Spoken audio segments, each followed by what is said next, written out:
Hello students, welcome again. This is the third part of the chapter, that is common fractions.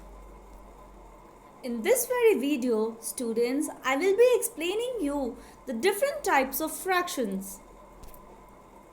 Look at Annie. She is coloring some grids for her project. Let's learn different types of fractions with her. Let's begin with proper fractions. Look, Annie has colored some portions of the grid. She has colored 2 parts out of 6 parts of the grid. Next to it, she has written 2 by 6 fraction.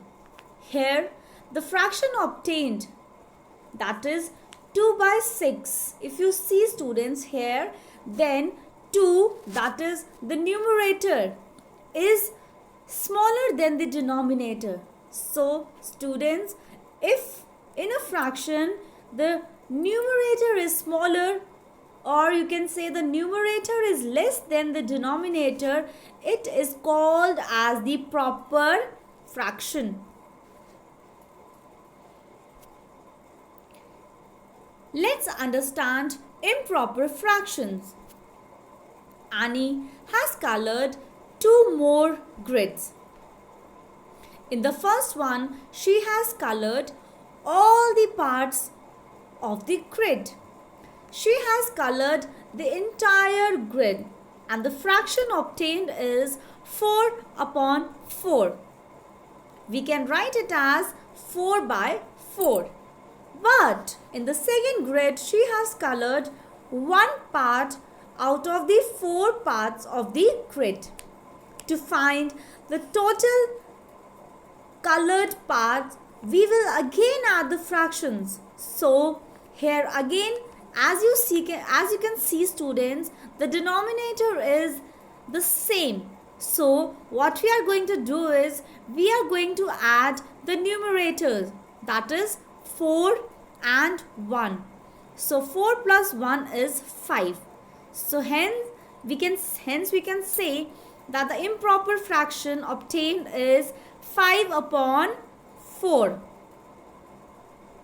So if you see students, 5 is greater than 4. That is, the numerator is greater than the denominator. So if the numerator is greater than the denominator, it is called as the improper fraction. On the other hand, if you see the next grid, you can see that Annie has colored all the 6 parts out of the 6 part of the grid. So this is also an improper fraction.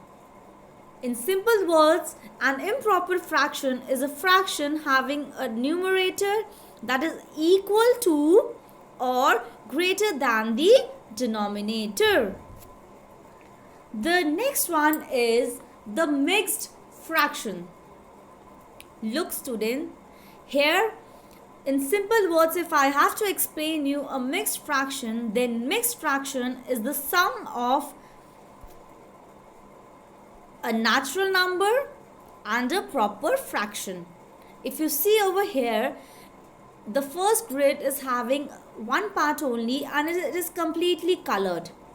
Annie has colored the entire grid. But if you see the second grid, then she has colored just 1 part out of the 2 parts. So to obtain a mixed fraction, what we are going to do is, we are going to add a natural number and a proper fraction. Understood? Alright. Now the next type of fractions are like fractions and unlike fractions. So like fraction, when we are having the same denominators. If you see the first picture, we are having the same denominators over here, that is 4. So simply, if the denominators are same, it is called as a like fraction. Whereas if we are having different denominators, like here the denominators are 2, 3 and 4. So different denominators if we are having, then it is called as the unlike fraction. Understood? Alright. Okay.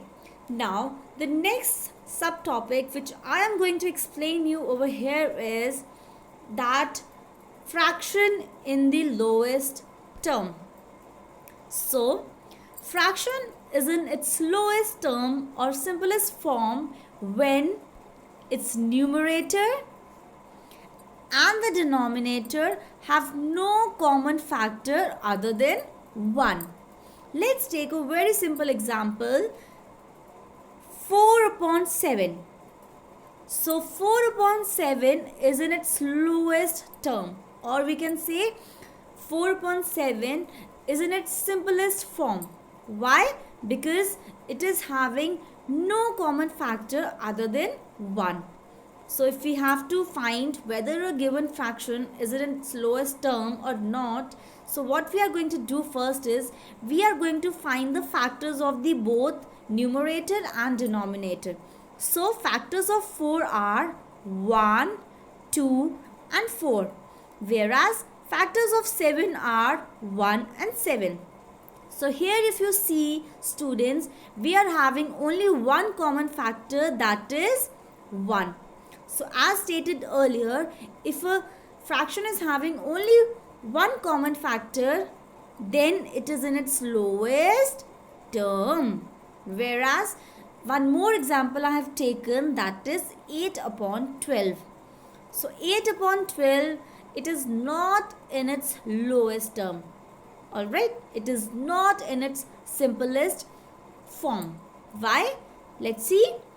See, factors of 8. So what are the factors of 8? 1, 2, 4, 8. These are the factors of 8. Whereas factors of 12 are 1, 2, 3, 4, 6 and 12.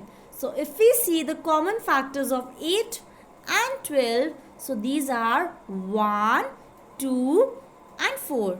So these are the common factors of 8 and 12. Hence we can say that 8 upon 12 is not in its lowest term. Pretty simple? Understood? Alright. Okay. Now, how we can reduce a fraction to its lowest term or simplest form? So, I'll be teaching you that thing now. Now, the very simple technique of reducing a fraction to its lowest term or reducing a factor to its simplest term is, what we have to do is we have to divide the numerator and the denominator by their highest common factor, that is HCF. So here I have taken one example. I'll explain you with the help of example. So the example is, write 5 upon 15 in its lowest term or simplest term. So as stated earlier, the very first thing what you have to do is you have to find the common factors of 5 and 15. So for that, what we have to do is we are going to find the factors of 5 and 15. So factors of 5 are 1 and 5, whereas factors of 15 are 1, 3, 5 and 15. Therefore, the highest common factor of 5 and 15 is 5. Okay, 5 is the highest common factor, that is HCF. Now what we are going to do is we are going to divide the numerator as well as the denominator by 5. That is the highest common factor. So when we are going to divide it by the highest common factor, we are going to obtain this number, that is 1 and 3. So we can say that the lowest term or the simplest form of 5 upon 15 is 1 upon 3, as 1 and 3 have only 1 as their common factor. Understood? So this is the way of finding a fraction to its lowest term. Understood? Alright, so that's all for this video. Thank you students. Have a good day ahead.